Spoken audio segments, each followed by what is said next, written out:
For thousands of years, wars were won and lost by the sword. Swords help shape history. And although those days are gone, swords are not.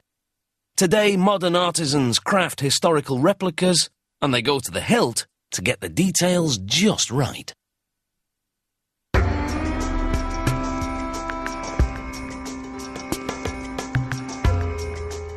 This reproduction of a medieval sword is ready to capture your imagination and take you back to the days of knights in shining armour. To make one, they place a piece of high-carbon steel in a fixture. Computer-guided blades carve out the basic geometry of the sword that has all the specifications of the original. Centuries ago, a blacksmith would have done this painstaking job by hand, but with this machine, the job is no sweat, and the cut is much more consistent.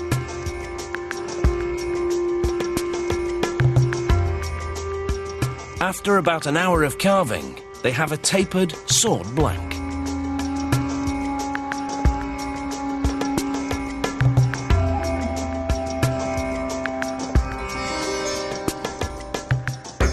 They submerge it in hot liquid salt. It's a critical step. It softens the steel to eliminate stresses created by the carving. Next, they plunge the blade into containers of cool liquid in a process called quenching. It immediately hardens the edges of the sword, but the centre cools more slowly. This allows the blade to retain flexibility, which will give the sword that springy quality. Using a belt grinder, they fine-tune the geometry of the blade and sharpen the edges.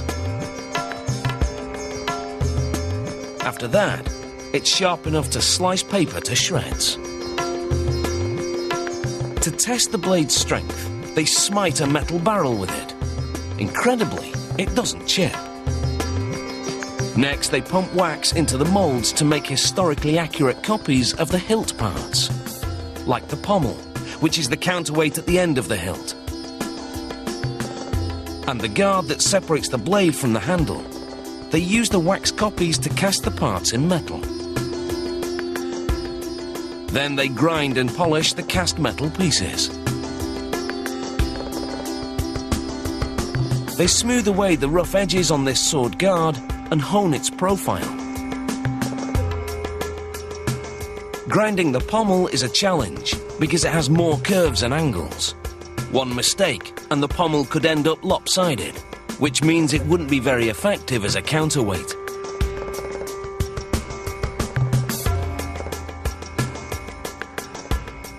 With the blade in a padded vise, they slide the guard onto the tang and cushion it with a piece of plastic and a metal pipe. Then they pound it into position with a sledgehammer.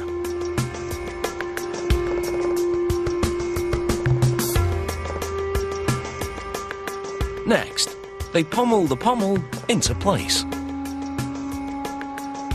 Then they top it off with a small piece of steel called a peen block. They blast it with a torch. This softens the peen so it spreads as they hammer it down.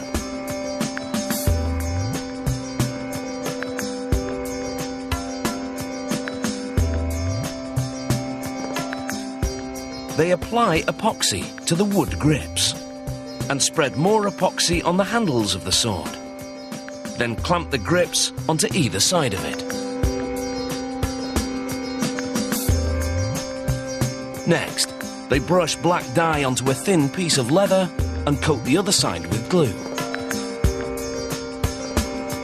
They wrap the glue and dye-drenched leather around the wooden handle.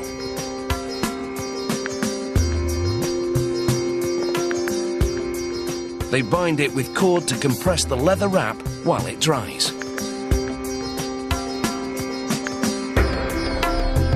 Now they're ready to brand the blade with the marker's insignia.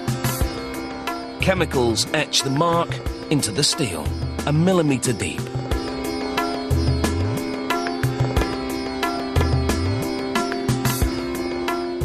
And now you have a replica that's true to the medieval original. And it will take you back in time. Now where's that damsel in distress?